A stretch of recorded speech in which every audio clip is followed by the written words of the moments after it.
오래전 영국에서 있었던 일입니다. 한 다리 위에서 거린이 낡은 바이올린을 가지고 연주를 하고 사람들에게 동정을 구하고 있었습니다. 연주하는 앞에는 모자 하나가 있었고 모자에 동전을 넣어달라는 그런 뜻이었습니다. 아무리 열심히 연주를 해도 지나가는 행인들은 하나도 귀를 기울이지 않았습니다. 머리가 길고 아주 메마른 하얀 얼굴을 가진 외국인이 지나가다가 그 꼴을 봤습니다. 그리고 그 노인에게, 그 거린에게 다가가서 바이올린을 빌려달라고 그랬습니다.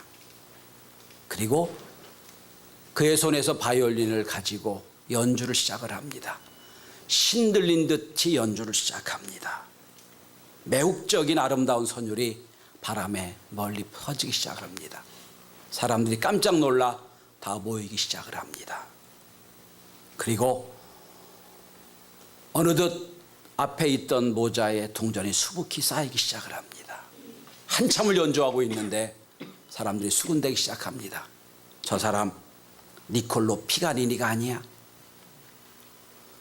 19세기 초에 신선한 새로운 연주 기법으로 유럽을 떠들썩게 했던 피가니니가 유럽 연주 여행을 하던 중에 일어난 사건이었습니다. 사람들이 알아볼 즈음에 피가니니 그곳을 떠났습니다. 그 다음 날 신문은 이렇게 기사가 났습니다. 피가니니가 불쌍한 노인을 구하다. 니콜로 피가니니의 일화입니다. 비록 낡은 바이올린이었지만 그가 그 바이올린이 어느 손에 붙잡혔냐에 따라서 위대한 연주가 되기도 하고 아무도 귀 기울이지 않는 쓸모없는 연주가 되기도 한다는 겁니다. 우리와 저와 여러분의 인생도 누구의 손에 붙잡히냐에 따라서 인생이 가치가 있기도 하고 쓸모없는 인생을 바뀐다는 뜻입니다. 오늘은 모세의 이야기입니다. 지난주는 제가 요셉의 이야기를 했고 오늘 모세의 이야기입니다. 여러분, 모세는 사실 인생에 인생을 세 번 경험한 사람입니다. 삼모작을 한 사람이라고 볼 수 있습니다. 일모작은 애굽의 왕자의 신분으로 애굽의 궁궐의 특별한 교육, 집중적인 교육, 최고의 교육을 받아 앞으로 왕이 될 자격을 갖추는데 40년을 사용했습니다. 그때 모세는 I am something이었습니다. 나는 가치 있는 사람이다. 난 뭐든지 할 수 있다 라고 생각했던 사람이었어요. 그런데 그만 그가 애국심에 불타서 자기는 히브리 사람인 줄 아니까 히브리 사람과 애굽 사람들이 싸우는 걸 보고 히브리 사람 편 들어서 애굽 사람을 쳐 죽이는 일을 합니다. 그리고 도망갔습니다. 그리고 광야 들어가서 이드로라고 하는 장인의 집에 아무런 가치 없이 40년 동안 양떼를 치는 목자 인생을 삽니다. 그때 이막의 인생, 모세 인생은 I am nothing이었습니다. 난 아무것도 할 수 없다. 80년이 지난 뒤에 주님 부르셨습니다. 모세를 부르시고 오늘 출애굽기 3장 4장 이하를 보면 하나님 모세를 부르셔서 모세에게 사명을 맡기는 장면이에요. 이제부터 모세 인생은 I am anything이 됩니다. 나는 내가 할 수 있는 게 아니라 하나님이 나를 통하여 하시는 일을 한다는 그런 뜻입니다. 자, 그런데 우리가 생각하듯이 모세가 하나님 부르신 80세 부르신 모세가 하나님 앞에 그냥 눈물코 흘리면서 주님 제가 지금까지 기다렸습니다 라고 감격스럽게 하나님 일을 감당하는 게 아니라 3장부터 시작되는 하나님 모세를 부르신 장면을 보면 모세가 거부합니다. 모세가 반항합니다. 난 말도 못합니다. 능력도 없습니다. 아무것도 할 수 없습니다 라고 반항하는 모세. 오늘 4장 1절부터 보면 하나님은 그 반항하고 거부하는 모세에게 새로운 사명을 주시는데 어떻게 주시느냐? 오늘 그 말씀입니다.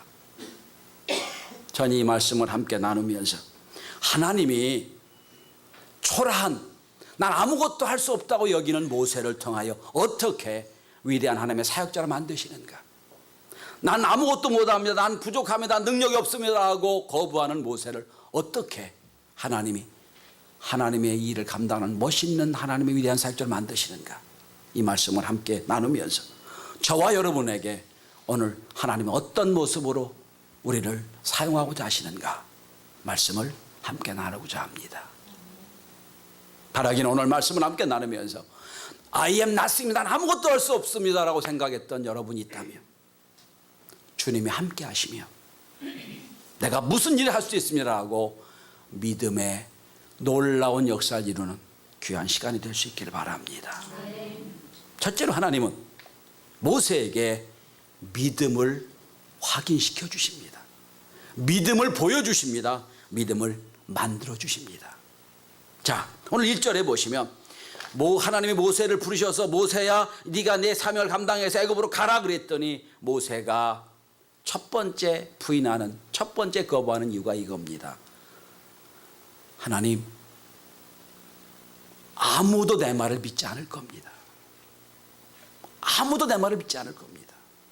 그리고 언제 하나님 너에게 나타났냐고 나에게 질문할 겁니다. 난 할 수 없습니다. 내가 아무리 가서 말씀을 전해도 사람들이 내 말을 안 들을 겁니다. 난 못합니다. 이렇게 거부합니다. 일견 맞는 얘기예요. 왜 맞습니까? 아니 그동안에 40년 동안 광야에서 이드로 양무리를 치던 이제 잊혀졌던 그 사람이 와서 또한 그 사람이 옛날에는 애굽의 왕자였는데 사람을 죽이는 살인자가 돼서 도망갔던 그 모세가 와가지고 내가 하나님 만났다, 하나님 나에게 사명을 감당했다라고 하면 아무도 안 믿을 겁니다. 맞는 말씀이에요. 맞는 타당한 이유입니다. 근데 사실은 그 이전에 하나님 아무도 내 말을 안 믿을 겁니다 라고 모세가 얘기하는 그 속에는 무슨 생각이 있냐면 나도 확신이 없습니다 라는 고백이에요. 나도 확신이 없습니다. 하나님, 내가 하나님 말씀을 전할 때에 저들이 내 말을 들으리라는 확신이 없습니다.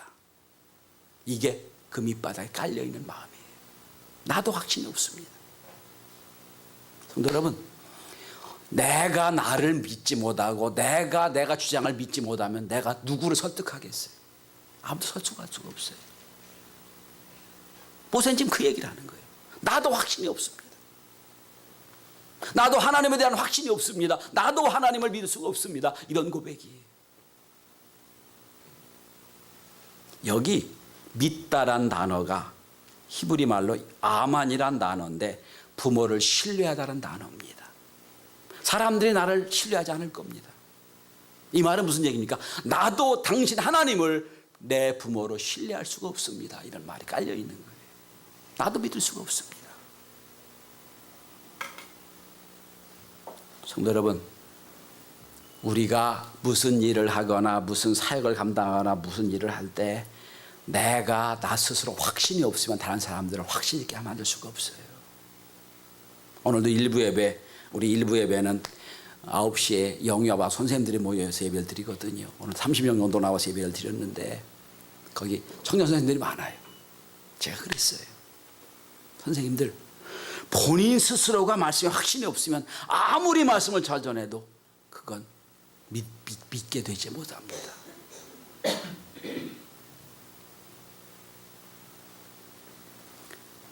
찰리 채플린의 우화 이하 중에 이런 게 있습니다. 채플린이 막 신나게 재미있게 막 말을 한 사람들이 막 박수를 치고 막 웃고 그리고 진지하게 대합니다. 그걸 이렇게 목사님 한 분이 보더니 그런 말을 했다고 그래요. 당신은 그렇게 재미있게 얘기해도 다 사람들이 믿는데 왜 내가 말씀을 전할 때 사람들이 다 졸고 안 믿냐고. 근데 채플린이 그런 말을 했다고 그러죠. 나는 가짜를 진짜처럼 전하는데 당신은 진짜를 가짜처럼 전하는 거 아닙니까? 라고 말했다고 그래요. 여러분, 복음의 믿음의 사람들을 보면 그들이 말씀을 듣든지 안 듣든지 그건 다음 차원의 이야기예요. 하나님 나에게 주신 말씀이 있다면 확신을 갖고 전하는 것, 그게 그들의 사명이었습니다. 사도 바울 같은 경우는 고린도전서 9장 16절에 보면 이렇게 말합니다. 내가 복음을 전할지라도 자랑할 것이 없으면 내가 부득불할 일임이라. 만일 내가 복음을 전하지 아니하면 나에게 화가 있을 것이미로다. 아니, 사람들이 듣고 안 듣고는 그건 다음 하나님이 하실 거야. 나는 내가 전하지 않으면 나에게 화가 있을 거라고 생각하고 전하는 거예요. 모세가 지금 그런 마음이 없는 거예요. 나도 확신이 없습니다.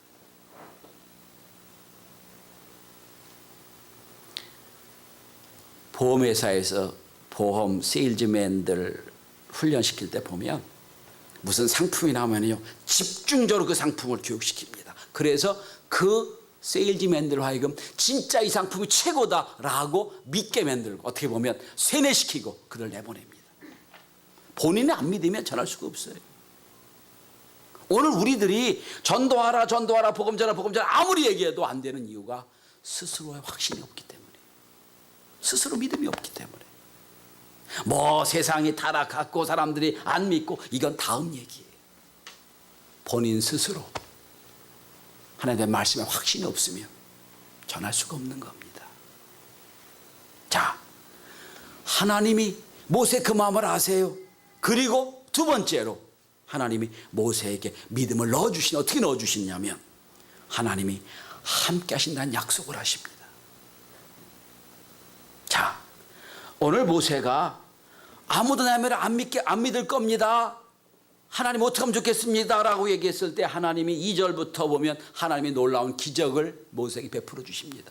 그 기적이 뭐죠? 지팡이를 던져라. 던졌더니 뱀이 됩니다. 뱀을 다시 잡아라. 그게 지팡이가 됩니다. 이적을 보여주세요. 자, 여러분, 문제는 지금 모세가 애굽을 향하여 가는데 주저하는 이유 중에 하나는 하나님이 나와 함께 하신다는 확신이 없어서 그래요. 나와 함께 하신다. 여러분, 하나님이 온 우주 만물을 지은 하나님이 나와 함께 하신다면 지옥은 어떻고 뭐 강이면 어떻고 바다면 어떻겠어요? 주여 하나님이 함께 하시면 문제될 게 없잖아요. 그 믿음이 없어요. 그런데 여러분 3장 21절에 보시면 하나님 이미 말씀하셨어요. 약속을 하셨습니다. 내가 너를 바로에게 보내어 너에게 내 백성 이스라엘을 애굽에서 인도해 내게 하리라. 하나님이 명령했단 말이에요. 내가 너를 보낸다. 내가 너와 함께 한다 약속하셨어요. 근데 바울이 믿음 오늘 모세가 믿음이 없어요. 그러니까 하나님이 모세에게 이적을 보여주시는 거예요. 단순한 이적입니다. 그런데 그 이적이 너무 귀한 의미가 있어요. 아마 모세 입장에서는 내가 믿음이 없으니까 이 백성들이 나를 못 믿을 것 같으니까 하나님이 그냥 엄청난 이적을 베풀어 주기로 착각할지 몰라요. 근데 하나님 그런 이적을 베풀어 안 하세요. 아주 단순한 이적. 나중에 여러분 이 지팡이를 뱀 되고 뱀이 지팡이가 되는 이적은 나중에 바로의 숫사도 다 합니다. 그런데 이 이적이 놀라운 뜻이 있다는 거예요. 여러분, 모세가 가지고 있는 지팡이, 지금 이렇게 부르세요. 모세야, 내 손에 있는 것이 무엇이냐? 예, 지팡이입니다. 그 지팡이 어떤 지팡이예요? 40년 동안 양무리를 치던 지팡이입니다. 목자의 지팡이예요. 양털도 있었을 거고요. 양의 똥오줌도 거의 묻어 있을 그 더러운 지팡이예요. 네 손에 뭐 지팡이가 있습니다.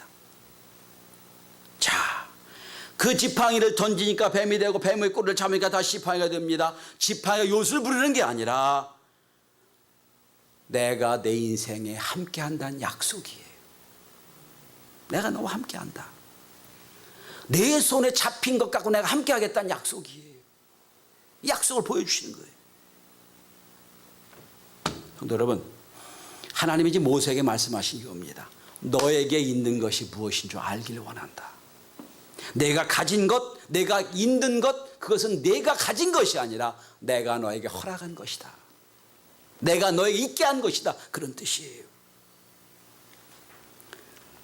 내가 가지고 있는 막대기, 이게 우연히 나에게 손에 들어온 게 아니라 내가 너를 통하여 이루려고 지금까지 준비한 것이라는 말씀이에요. 그래서 목자의 막대기가 있는 거예요. 여러분 가만히 보세요. 모세처럼 인생이 참 역전하고 뒤집어진 그런 인생이 별로 없잖아요. 40년 동안 애굽에서 왕자로 살고 40년 동안 목자의 삶을 살고, 그런데 네 손에 지금 목자가 있지 않냐? 이게 상징이잖아요. 목자의 지팡이잖아요. 그 80년의 인생을 내가 너와 함께 했다는 거예요. 이 일을 위하여 내가 널 준비시켰다. 네 손에 목자가, 네 손에 지금 지팡이가 있지 않니 말씀하시는 거예요. 우연한 지팡이가 아니고요, 하나님이 준비시킨 지팡이란 뜻이에요. 하나님이 너의 80년 동안 네 삶을 함께 했기 때문에 지팡이가 네 손에 있다는 거예요. 이제 그 지팡이를 가지고 내가 위대한 일을 감당했다는 거예요. 여러분, 사도 바울은 길리기아 다소에서 출생했습니다. 사도 바울이 그렇게 초대교회의 위대한 사역자가 된 이유는 그가 다소에서 출생해서 이중 언어를 했기 때문이요. 그 아버지와 엄마가 유대인이요, 그 다음에 헬라인이기 때문에 거기 이중 국적을 가졌고 있기 때문에 어디 가서라도 복음 전할 수 있던 이유가 된 겁니다. 그래서 사도 바울은 나도 이걸 깨닫습니다. 나를 어머니의 뱃속에서 택정하신 그이가, 가만히 보니까, 내 인생을 가만히 되돌아보니까 아예 처음부터 나를 이렇게 하시려고 세우셨다는 고백을 하는 거예요. 여러분, 여러분이 여기까지 온 인생이 여러분 혼자 온 것이 아님을 깨닫길 바랍니다. 여기까지 하면 인도하신 거예요. 여러분의 손에 잡힌 지팡이, 오늘 모세는 그저 양무리를 치는 지팡이고, 여러분에 있는 게 어떤 것이든지 하나님이 이 때를 위하여 사용하시려고 세우셨다는 거예요. 에스더가 이방 나라에서 왕의 황후가 됩니다. 그런데 그 이스라엘 백성이 어려움을 당하고 막 집단 학살을 당할 즈음에 그를 왕으로 세우는 결정적을 한 모르드게가 이런 말을 합니다. 내가 왕후의 직분을 얻게 하려고 한 것이 이때를 위함인지 누가 아느냐. 내가 너를 양육하고 이렇게 기르고 만든 이유가 하나님이 바로 이때를 위하여 너를 이렇게 세우셨다는 거예요.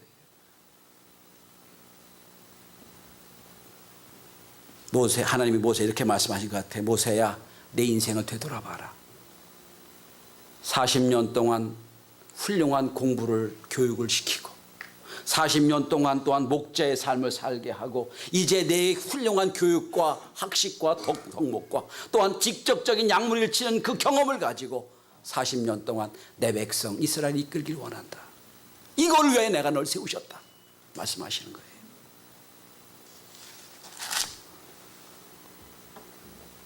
가장 큰 축복은 어떤 사건이나 어떤 문제 때만 하나님이 함께 하신다고 여기는 게 아니고요.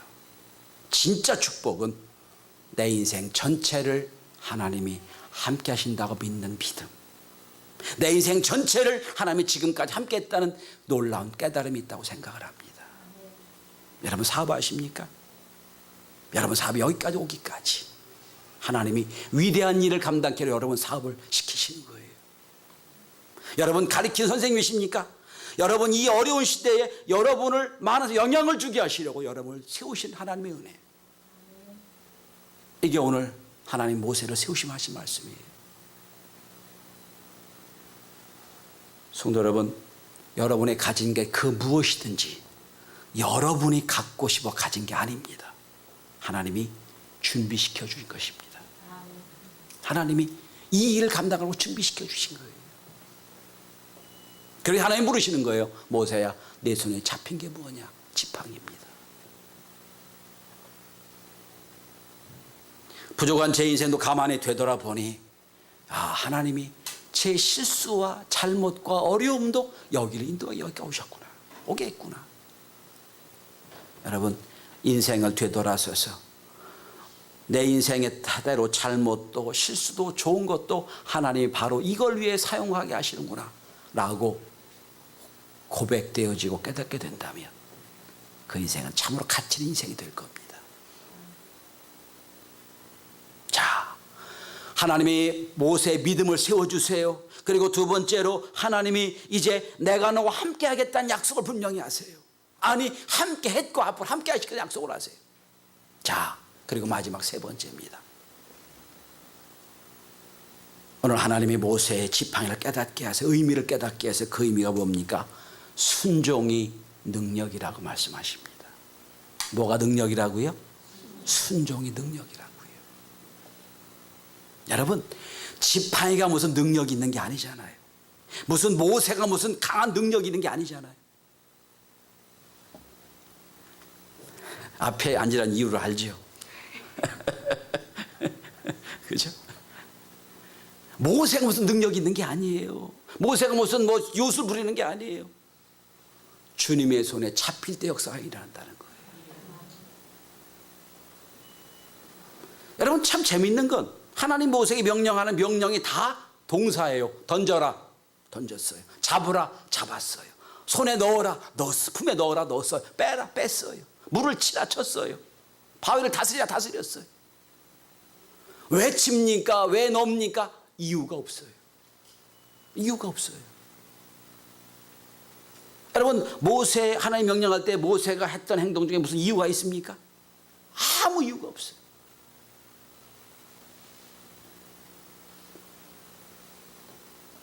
하나님께서는 나가 가진 것, 내 인생을 통하여 일하고자 하시는데 단 한 가지 조건을 것입니다.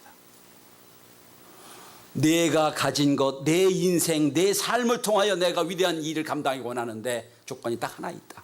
그건 아무런 조건 달지 말고 순종해라. 순종이 능력입니다. 순종이 역사예요. 여러분, 이제 지팡이 사건을 한번 보십시다. 하나님 모세를 지팡이를 던지라고 하세요. 두 말 안 잡고 던집니다. 왜 던져요? 이게 무슨 뜻이에요? 묻질 않아요. 던져요. 던졌더니 뱀이 됩니다. 뱀이 변한 지팡이를 보고 모세가 도망칩니다. 깊이 생각해야 돼요. 여기서 뱀은 바로를 상징합니다. 왜냐하면 바로의 왕관, 요새 영화로도 많이 나오죠. 바로의 왕관 옆에는 이 뱀 무늬가 있어요. 문양이 뱀이에요. 그러니까 지금까지 모세는 40년 동안 바로를 피해 도망다녔단 말이에요. 여기까지 온 거예요. 뱀의 꼬리를 잡았어요.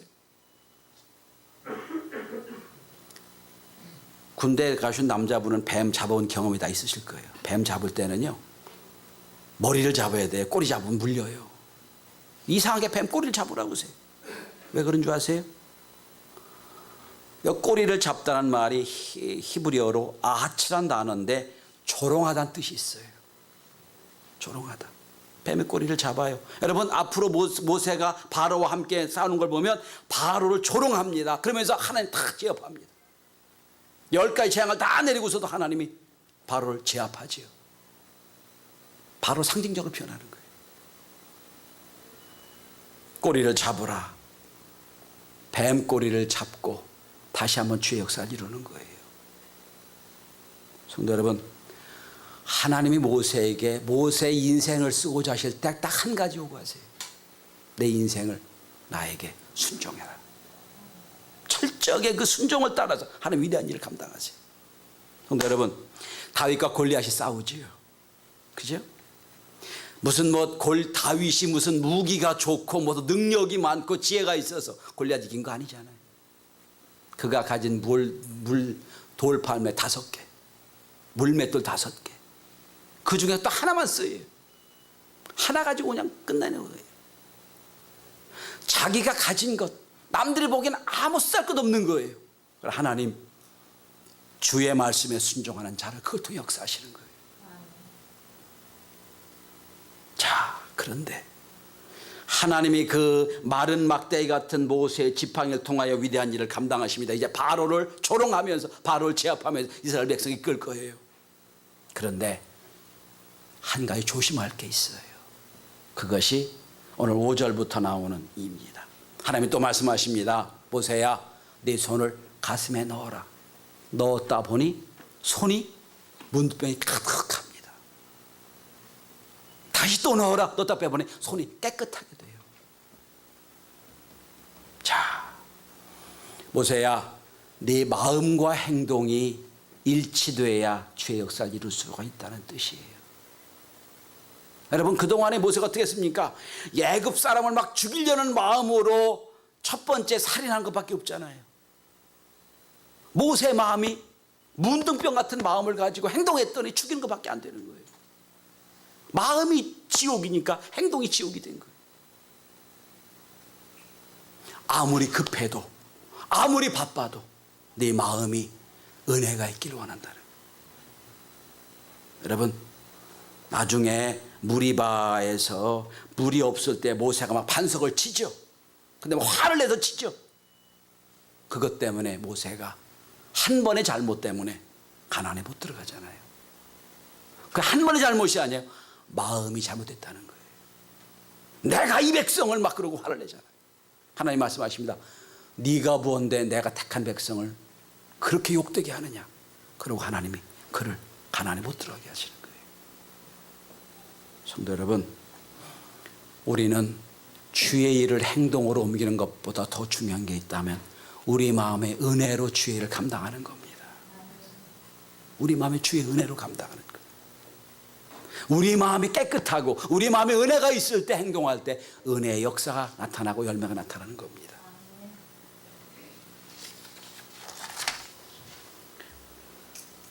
아우슈비츠 수용소에서 살아남은 의미요법을 만든 상담 심리학자 빅터 프랭클린 박사가 의사와 영혼이란 책에서 인간이 승리의 3대 조건을 말합니다. 첫째는 영성이 있어야 된다는 겁니다. 자, 이게 무슨 뜻이냐면 아주 쉬운 겁니다. 모든 인생은 자기 존재의 의미를 느끼지 못하면 살 수가 없다는 거예요. 나의 존재 의미가 뭐냐? 영성이에요.